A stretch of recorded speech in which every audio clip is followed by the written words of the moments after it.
Hello বন্ধুরা, তো কাহিনীর শুরুতে দেখি একটা অনেক গ্রামের ভিতরে একটা ঘরের মধ্যে একটা মেয়ে এদিক ওদিক দৌড়াদৌড়ি করছে।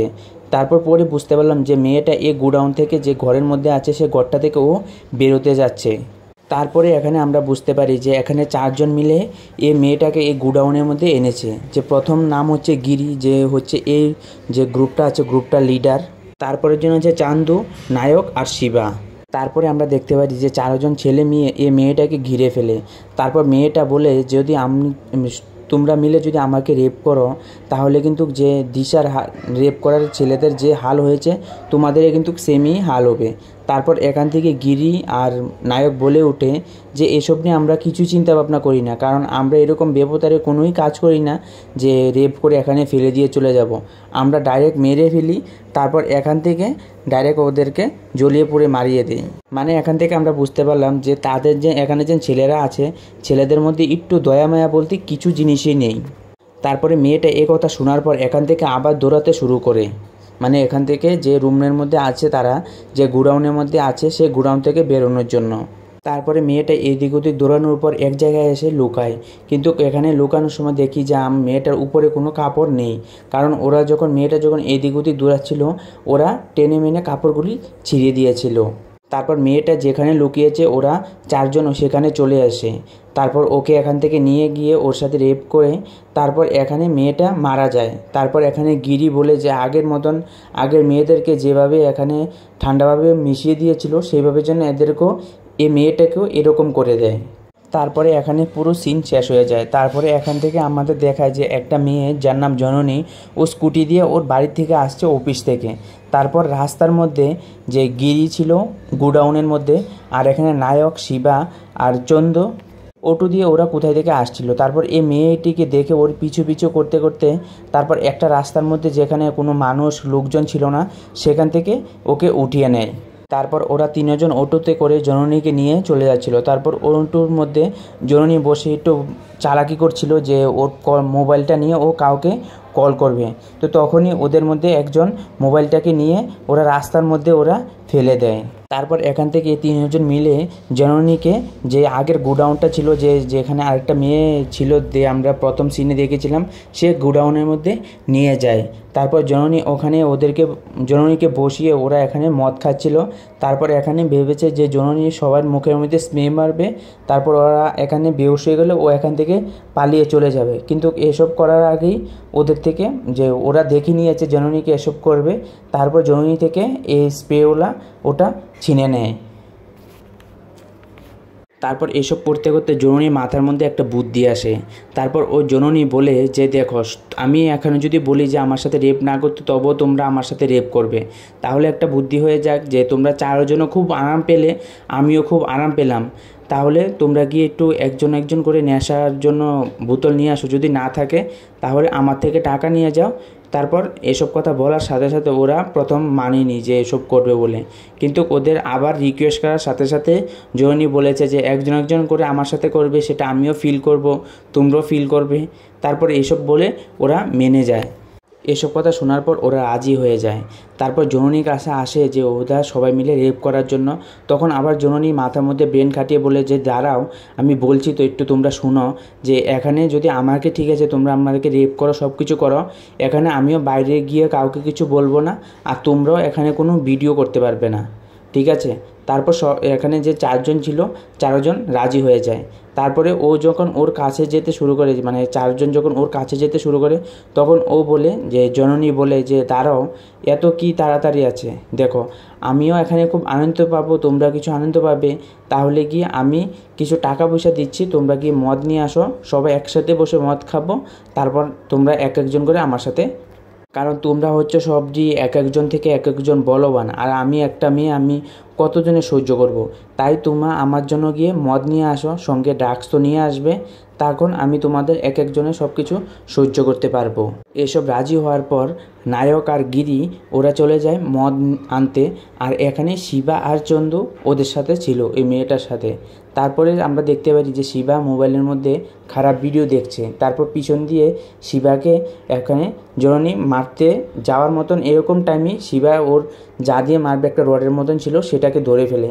তারপর ওকে বলে যে এখানে এরকম চালাকি না করতে, তারপর আবার ওকে নিয়ে আগের জায়গাতে নিয়ে বসিয়ে দেয়। তারপর ওখানে চন্দু আসে। তারপর চন্দু আসার পর শিবা ওকে বলে যে তুই এখানে ঠিক করে বস, আমি আসছি ওয়াশরুম থেকে। তারপর ও এখান থেকে ওয়াশরুম চলে যায়।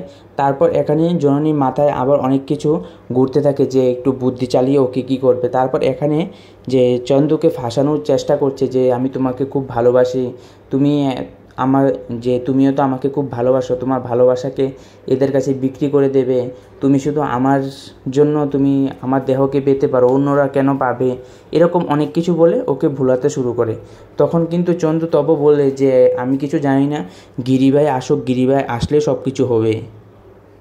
তারপর এসব অনেকগুলি কথা বলার পরেও ও কোনোভাবেই রাজি হচ্ছিল না যে এখান থেকে ওকে বের করতে সাহায্য করবে, মানে জননীকে এখান থেকে বেরোতে সাহায্য করবে। তারপর জননী তার টি শার্টটা উপর দিকে উঠিয়ে তাই সে অনেক কিছু দেখালো। তারপর এখানে গিয়ে চন্দুর অনেক কিছু মন ভরে যায় যে এই মেয়েটা আমার জন্য সত্যি অনেক পাগল আছে বা এরকম কিছু। তারপর ওরা দুজন এখান থেকে বেরোতে চেষ্টা শুরু করে। তারপর দুজন গিয়ে ছাদের উপরে বসে থাকে যে না এখনও বেরোতে পারবো না, গিরিবাই যদি না আসে আমরা কিন্তু এখান থেকে এক ফুটও বেরোবো না। তারপর এখানে বসে বসে ওরা ভাবছে যে কি করা যায় কি করা যায়। তারপর এখানে জননীর মাথার মধ্যে তবে ব্রেন ঘুরাচ্ছে যে এখান থেকে কি করবে ও, কিভাবে এখান থেকে বেরোবে। তখন ওকে অনেক কিছু বোঝাতে শুরু করে যে আমি শুধু তোমার জন্য, তুমিই তো আমার দেহ পাবে, অন্যরা মিলে কেন এই দেহ ইউজ করবে, এরকম অনেক কথা ওকে বলতে শুরু করে। কিন্তু এখানেও মানে চন্দু বলতে থাকে যে গিরিবাই না আসলে আমি এখানে কিছুই করতে পারবো না। আর নিচে দিয়ে শিবা ওদেরকে খুঁজছে যে ওরা কোথায় গেল, কিন্তু শিবা এদিক ওদিক খুঁজছে, ওদেরকে কোথাও পাচ্ছে না। তারপর তার নাম্বারে ফোন করছে, যে চন্দুর নাম্বারে ফোন করছে, এখানে সে ফোনও উঠাচ্ছে না। তারপরে উপরে এসে দেখে যে চন্দু আর মেয়েটা একসাথে বসে রয়েছে। তারপর শিবা চন্দুকে বলে যে তুই এখানে কি করছিস, মেয়েটাকে নিয়ে নিচে আয়, গিরিবাই আসলে তো এখানে অনেক ঝামেলা হয়ে যাবে। তারপর চন্দু বলে যে আমি জননীকে খুব ভালোবাসি, আমি একে একা ছেড়ে এখানে থাকতে পারবো না। তারপর শিবা বলে যে তুই এসব কী বলছিস, যদি গিরিবাই শুনে তাহলে কি হবে। তারপর জননী চাচ্ছিল যে তাদের মধ্যে লড়াই হয়ে যাক, এখান থেকে যে কোনো একজন মারা যাক। তারপর তাদের মধ্যে একটু লড়াই হয়ে যায়।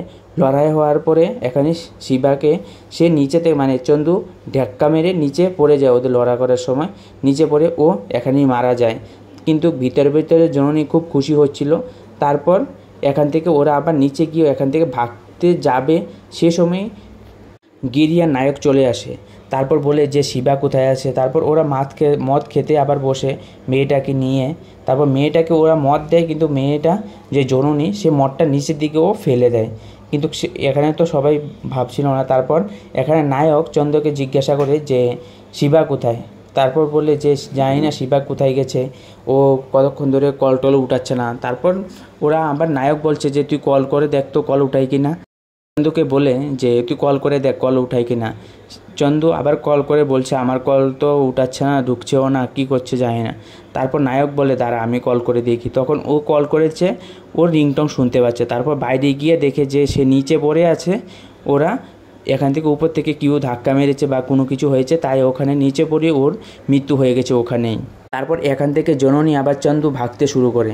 তারপর দুজন আবার সামনে এসে পড়ে। তারপর এখানে বলে যে দেখো ভাই, এই মেয়েটা এখান থেকে ভাগতে শুরু করছিল, তাই আমি এখানে আবার ওকে ধরে ফেললাম। তারপর এখানে নায়ক চন্দুকে জিজ্ঞাসা করে যে শিবা এখানে কিভাবে মারা গেল বা কী। তারপর বলে যে আমি জননীকে খুব ভালোবাসি, এখানে শিবা এসে আমার সাথে অনেক ব্যবহার শুরু করেছে, তাই আমি উপর থেকে ধাক্কা মেরেছি, ওকে এখান থেকে নিচে ফেলে মেরে দিয়েছি। তারপর এখানে গিরি বলে যে দেখ তুই যদি তাকে ভালোবাসিস ঠিক আছে, তুই তাকে এখনই আমাদের সামনে রেপ কর, আমরা টাচও করব না, ঠিক আছে, তুই গিয়ে ওকে রেপ কর, আমরা টাচও ওকে করব না। যদি তুই ওকে ভালোবাসিস থাকে, যদি তোকে ভালোবেসে থাকে তাহলে গিয়ে কর, আমরা এক ফুটও টাচ করব না, কিছুই করব না আমরা। তারপর এখানে চন্দু বলে ওঠে না ভাই, একা আমি কিছু করব না, করলে আমরা সবাই একসাথেই করব। তারপর এখানে দেখে যে জননী এখানে চন্দুকে অনেক কিছু বলতে শুরু করে, ওর মন ভোলাতে, কিন্তু চন্দুর মন এখানে ভোলাতে পারছিল না। তারপর ও এখান থেকে আবার দৌড়াতে শুরু করে, এক জায়গায় গিয়ে লুকায়। তারপর সবাই মিলে ওকে খুঁজতে শুরু করে। তারপর ওর কাছে যখন চান্দু যায়, চান্দুকে ও জড়িয়ে ধরে ফেলে। তারপর বলে যে আমি তোমাকে ছাড়া কী করে বাঁচবো, কী করব। তারপর তো আমি তোমাকে অনেক কিছু দেখালাম, তারপর তুমি এরকম কেন করছো। তারপর এখানে ও আবার চন্দুর মন গলে যায়। তারপর যখন এখানে নায়ক আসে, নায়ক আসার সাথে সাথে তাদের মধ্যে লড়াই হয়। তারপর এখানে নায়ক আবার মারা যায়, কিন্তু জননী তো ভিতর অনেক খুশি হচ্ছিল। তারপর এখানে জননী চান্দুকে দিয়ে এখানে আরও অনেক কিছু ব্রেন টিন খাটিয়ে সেখানে গিরিকেও ও মেরে ফেলে।